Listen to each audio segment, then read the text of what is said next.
Good morning class. In today's lecture we will see an example of reducts and core.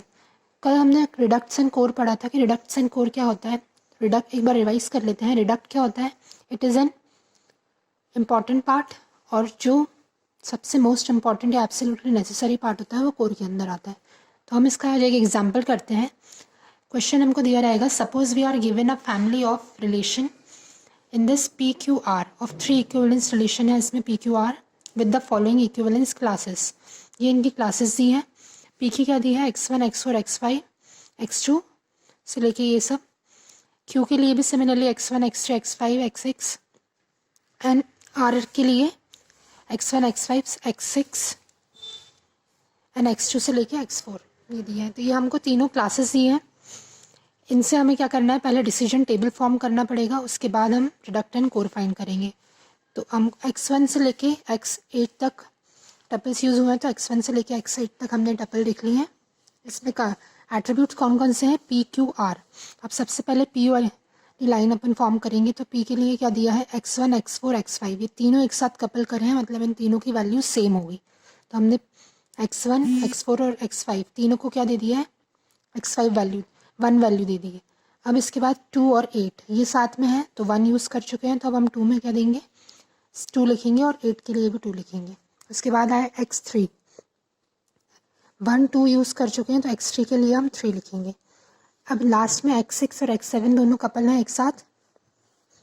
तो जब हम 3 use कर चुके हैं तो x6 और x7 के लिए 4 यूज़ करेंगे. तो इस p के एट्रीब्यूट्स जो हमने p के वैल्यूज़ फाइंड करी हैं 1 से लेके 4 तक वैल्यूज़ यूज़ करके अब q वाली लाइन फॉर्म करेंगे. तो x1 x3 x5 ये तीनों वैल्यूज़ सेम है, क्लब करिए, मतलब इनकी वैल्यू सेम होना चाहिए. तो 4 तक यहाँ यूज़ कर चुके थे तो अब हम 5 यूज़ करेंगे. x1 x3 x5 में 5 लिखेंगे. x5 x3 x5 और x5. नेक्स्ट आया x6. x6 में क्या लिखा हमने? 6 क्योंकि 5 यूज़ कर चुके थे. एक एक नंबर हम बढ़ाते चलेंगे आगे. इसके बाद x2 x4 x7 और x8 ये चारों एक साथ क्लब है, मतलब इनकी वैल्यू सेम होगी. तो हम 6 के बाद क्या लिया हमने? 7 लिखा x4 में और x7 x8 में भी 7. सिमिलरली r के लिए भी हम ऐसे ही फॉर्म कर लेंगे. इसमें x1 और x5 एक साथ क्लब है, मतलब इन दोनों की वैल्यू सेम होनी चाहिए. x1 की 8 ली है तो x5 की भी 8 लेंगे. x6 अकेला है तो उसके लिए 9 ली है. उसके बाद x2 x7 x8 ये सेम है, मतलब 10 10 और 10 तीनों में डाल लिया है. इसके बाद x3 और x4 तो इनके लिए 11. तो इस तरह से हम नंबर्स पुट करके पूरा हमारी वैल्यूज़ या डिसीजन टेबल फॉर्म कर लिया है. अब इस डिसीजन टेबल से हम रिडक्ट्स और कोर फाइंड करेंगे. तो सबसे पहले पूरा जो डिसीजन टेबल है इसको हम आर रिलेशन बोलेंगे. तो हमने ये देखा था, इस इंडिस्क्रिमिनेटली हम पहले भी पढ़ चुके हैं. तो सबसे पहले इस पूरे रिलेशन जो आर है इसकी इंडिस्क्रिमिनेटली निकालेंगे. कैसे निकालेंगे? x1 की वैल्यू क्या है? 158. सिमिलरली किसी और की वैल्यू है क्या? हाँ है, x5 की. तो x1 और x5 हमने साथ में क्लब कर दिया है. अब नेक्स्ट देखेंगे x2 की वैल्यू क्या है? 2 7 10. सिमिलरली ये वैल्यू x8 की भी है तो इन दोनों को साथ में क्लब करके लिख दिया. x3 की वैल्यू क्या है? 3 5 11 और x4 की वैल्यू 1 7 11. ये दोनों किसी से सिमिलर नहीं है इसलिए अकेले लिखे हैं. x6 निकाला है, उसके बाद 4 6 9 भी किसी और लाइन में नहीं आ रहा है तो x6. और सिमिलरली x7 भी 4 7 10 ये सिंगल है, किसी के साथ कंपेयर अलग है ये सब. तो x7 अपन ने एक साथ लिख दिया. अब ये क्या लिख लिया है? इंडिस्क्रिमिनेटली लिख लिया है पूरे रिलेशन आर की.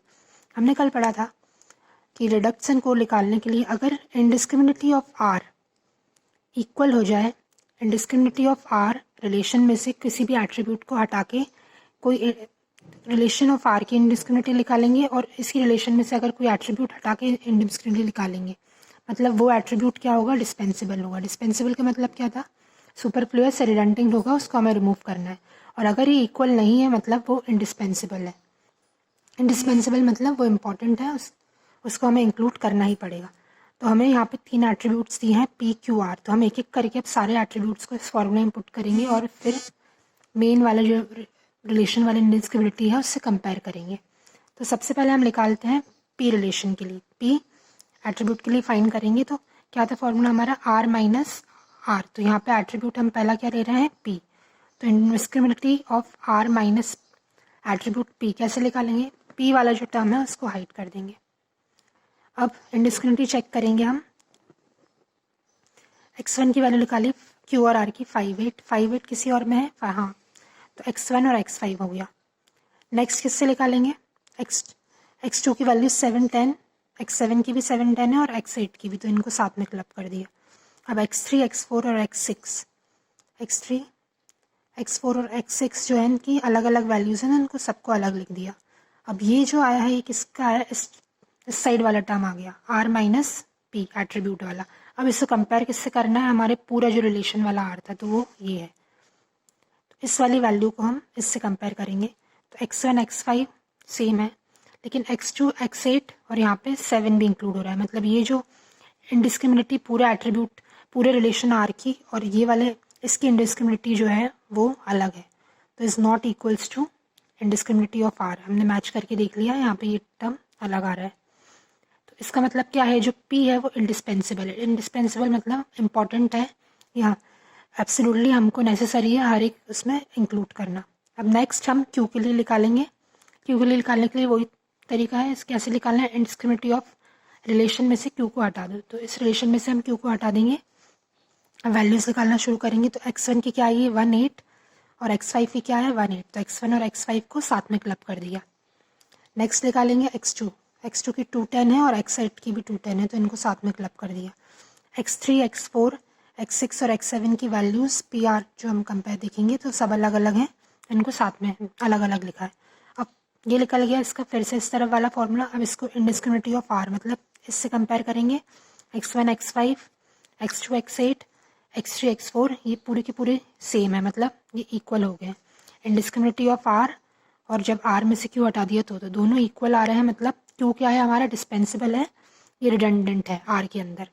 अब नेक्स्ट लास्ट में आर के लिए भी निकालेंगे। अब इसकी जगह आर माइनस रिलेशन में से आर एट्रीब्यूट को हटा दो आप। आर एट्रीब्यूट को हटा के हमने निकाला x1 की वैल्यू क्या है 1 5, x5 की भी क्लब कर दिया। x2 और x8 की वैल्यू क्या है 2 7 2 7, इनको साथ में क्लब कर दिया। और x3 x4 x6 x7 इन चारों की वैल्यूज़ अलग अलग हैं तो अलग लिख दिया। अब इसको भी कंपेयर करेंगे मेन वाले रिलेशन से। कंपेयर करा, देखा तो दोनों सेम है, तो ये भी इक्वल आ गया, मतलब ये क्या इक्वल आने पे क्या होता है डिस्पेंसिबल है, मतलब आर भी डिस्पेंसिबल है, रिडंडेंट है, हमें रिमूव करना पड़ेगा इसको। इसका मतलब क्या है, जो हमारा क्यू पी जो टर्म है पी एट्रीब्यूट जो है हमें इसको इंक्लूड करना पड़ेगा। It means the classification of P Q R is same as the classification of P Q and P R. हमने इसको 2 में क्यों डिवाइड करा है, क्योंकि क्यू और आर तो इंडिस्पेंसिबल है और पी जो है डिस्पेंसिबल है, मतलब नेसेसरी है, तो पी को हमने हर एक में इसलिए इंक्लूड करा है। अब हमको इसमें से फैमिली ऑफ रिडक्ट निकालना है, तो पी क्यू आर में से तो हमें पता है कि हमें पी क्यू और पी आर हमने ये 2 क्लासिफिकेशन बनाए, क्योंकि पी को दोनों में इंक्लूड करना ज़रूरी था। तो अब पी क्यू और पी आर को हम एक एक करके क्या करेंगे, कल देखा था हमने कि the family R is independent if each attribute जो है वो बिलोंग करेगा आर में, वो इंडिस्पेंसिबल हो आर में, मतलब इंडिस्पेंसिबल होना चाहिए हर एक एट्रीब्यूट, नहीं तो फिर वो डिपेंडेंट हो जाएगा। तो इंडिपेंडेंसी चेक करने के लिए क्या करेंगे, हम पी क्यू और पी आर के लिए अलग अलग करेंगे। तो सबसे पहले हम पी क्यू के लिए सॉल्व करेंगे। पी क्यू के लिए सॉल्व करने के लिए क्या करना है, इंडिपेंडेंट है कि नहीं चेक करने के लिए, तो इंडिस्क्रिमिनेटी ऑफ पी क्यू निकालेंगे अपन। पी क्यू की इंडिस्क्रिमिनेटी कैसे निकालना है, आर वाला जो टर्म है उसको हाइड कर देंगे। पी क्यू की निकाली 1 5 1 5, x1 x5 की है 2 7 2 7, x2 x8 x3 x4 x6 x7, इन सब की डिफरेंट है, डिफरेंट लिख दिया। अब पी क्यू में पहले पी क्यू की निकाल ली, अब इसमें अकेले क्यू की निकालेंगे। तो अकेले क्यू की इंडिस्क्रिमिनेटी कैसे निकालना है, पी और आर दोनों को हाइड कर दो और इसके बाद फाइंड करो। तो पी और आर दोनों को हाइड कर दिया है, तो x1 की वैल्यू x3 और x5 सेम है 5, इसलिए क्लब कर दिया। x2 x7 x8 और x4 इन सब की वैल्यू क्या है 7, इसलिए इनको साथ में क्लब कर दिया। x6 की वैल्यू अकेली 6 है, तो इसको अलग लिख दिया है। ठीक है, अब ये क्या आ गया, हमारी इंडिस्क्रिमिनेटी ऑफ पी क्यू आ गई और इंडिस्क्रिमिनेटी ऑफ अकेले क्यू की आ गई। तो अब कंपेयर करा इन दोनों को, देखा x1 x3 ये सेम नहीं है, indiscriminately of P Q is not equals to indiscriminately of Q.